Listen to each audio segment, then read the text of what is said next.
Hi, everybody. Welcome to Cox Connections. Brad Grundmeyer, Director of Public and Government Affairs for Cox, Louisiana. Thank you so much for tuning into our show. In this segment, we'll be talking to an issue I think that is near and dear to myself, but to many people here in Southeast Louisiana, which is kidney disease. My father just recently, a few months back actually, started dialysis, and because his kidneys were near failure, and it's has been a savior for him because the option was not necessarily a great option. Yeah.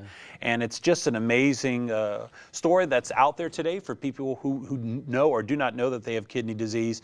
There are so many options that are out there, and truly life can continue, and it's just so fascinating. So I'm happy to be joined by our friends from the National Kidney Foundation of Louisiana about a great walk coming up in early November, but happy to be joined to talk a little bit about their journey. I have Tunney Barrett and Carolyn Barrett as well, part of the steering committee for the National Kidney Foundation. Thank you both for coming by. Thank you very much. Well, Tunney, we were just talking a little bit. You came on last year and just were so kind enough to, with your brother, correct? Yep. Tell a little bit about that story briefly, and a little bit your involvement with the National Kidney Foundation. Well, Tommy was I don't want to say lucky. He was fortunate that he worked for a company that required them to have a physical every year. Yeah. He went in, got the physical, and they saw that the creatine levels were high in his blood. So they said, if this is still a problem next year, we need to look at this. And it was worse. And at that point, they decided that they needed to look at it, found that he did have kidney disease. And for about 8 years, the staff at Tulane with Dr. Ham were able to keep him off of dialysis. He was finally at the point that he had about six weeks before he was going to go on dialysis. They put him on the transplant list on Monday. On Friday of the same week, they called and said, you know, we think we have a donor. And that's when we found out, you know, not knowing anything about how this worked, when they brought him in, that they don't bring in one person, they bring in like 4. And then whoever of the 4 is the closest match is the one that gets the transplant. The good thing was for us and for Tommy was that he was the closest match and got the transplant. They took him into surgery at 11:30 that night and took him out of surgery at about 2 o'clock the next morning. I left, came back at about 8 o'clock the next morning. He's sitting in the chair watching SportsCenter, and my sister-in-law is laying in the bed asleep. So, you know, it's just been a fabulous thing. You know, now we still have our brother, and my, you know, my sister-in-law still has a husband, and the kids still have their very active papa. Yes, Carolyn, tell me about your involvement with that whole journey for Tommy.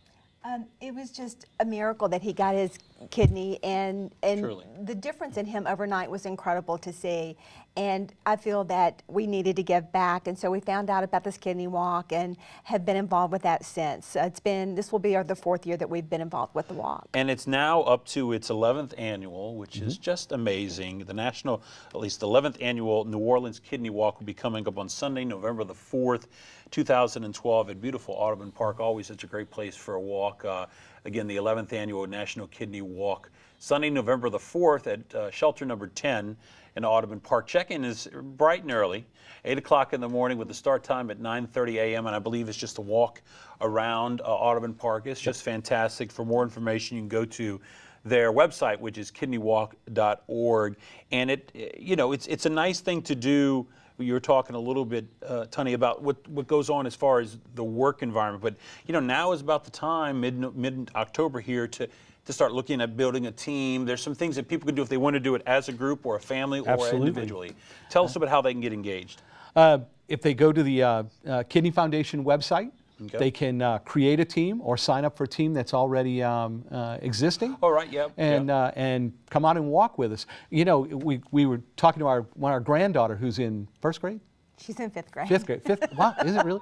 No, I don't want to We're know all getting that. younger. I don't want to know that. And even they are. She goes to LSU Lab School. They're required to have community service hours in 5th grade. Well, all of the high schools now require that, you know, they have community service hours. Well, you know, we're out there at 6:30 in the morning setting this thing up. Folks can come out there, and we can certainly use the help. And it's a true family affair. Oh, yeah. Just so you know, Tommy and his children and all his grandchildren are out there. We have activities for the kids. There's a maze for the kids. There's face painting. There's a clown lady who makes balloons. Sure. And there's no charge to walk. We do ask for donations. That's how we raise our money, but there's no charge. So people can come out and just enjoy the atmosphere and walk. And we do have health fairs, so there are people out doing blood pressure checks and those kind of things for people as well. Oh, because we were just talking about some interesting statistics. 8,300, this is in the state of Louisiana, are on dialysis. Just in the state of Louisiana. My dad being one of them. 2,200 new people each year are diagnosed with kidney disease, correct? Just in the state of Louisiana, again. And 1,500 deaths each year, which is just hopefully a number that's getting smaller. I pray 1 in 9 people have CKD, which is chronic kidney disease. Which means, again, that probably someone that you know is affected by chronic kidney disease. And this is the most, stifling, 26 million in the United States. That's a huge number. It is. And the thing about kidney disease is there's no symptoms like a lot of diseases. You can say this is what causes this. You don't know until you have the disease. Yeah, because it's high blood pressure is the second most common cause of kidney disease, correct? And diabetes. Yep, diabetes. Diabetes is number one. And urinalysis, is that right? A test that checks a sample of the urine and the amount of protein, etc. That's one thing. People just need to do their due diligence. Obviously, get their health checked out, get tests taken, so they know where they are in their health. Saved my brother's life. Did it? It did. Well, everybody, it's going to be a great event coming up. Again, it's on Sunday, November the 4th, 2012, at beautiful Audubon Park. It's the 11th annual New Orleans Kidney Walk. At Audubon Park, shelter number 10, really awesome, beautiful. And the trees, it's not going to be very hot. It's going to be great weather. Check-in is at 8 a.m. Start time is 9:30 a.m. Go to kidneywalk.org for more information. And again, there'll be a health fair there. So if you're interested in getting tested out, there'll be 3 simple tests that are available to check for kidney, which is blood pressure we talked about, the urinalysis, and then a GFR, which is a you try to say it first. I'm not going to take a shot at it. I can never say that. Is it Glomer? Come on, say it. Tunney, we'll laugh at you. I'm not even going to make an attempt. Just get a GCR, trust us. GCR, that's what you need. The GCR will definitely do it, which is basically a test, the results of a serum or blood, a creatine test, which you were talking about earlier. Which test. Yeah, so significant. And there will be a lot of great events, a lot of things for the kids to do, and great food on site as well. But so if you know somebody who has taken the journey with kidney disease or who has been impacted by their family or in memory of somebody, it's time to get out again for the walk on Sunday, November the 4th, and do it in honor of them, and it'll be greatly appreciated. Well, you know, it's even the percentages in the African American community are even higher. 1 in every 3 for kidney disease are affected by kidney disease. Well, I can't thank you enough for coming out today. Again, go to kidneywalk.org for more information. And Tunney, Carolyn, thank you so much for coming by. And thank you for being a part of the steering committee and being so passionate about helping others understand about kidney disease. Greatly appreciated. Thank you very much. Good seeing you as well. As always, good to see you, sir. All right, everybody, that wraps up this segment of Cox Connections. We'll see you next time. Thanks for watching.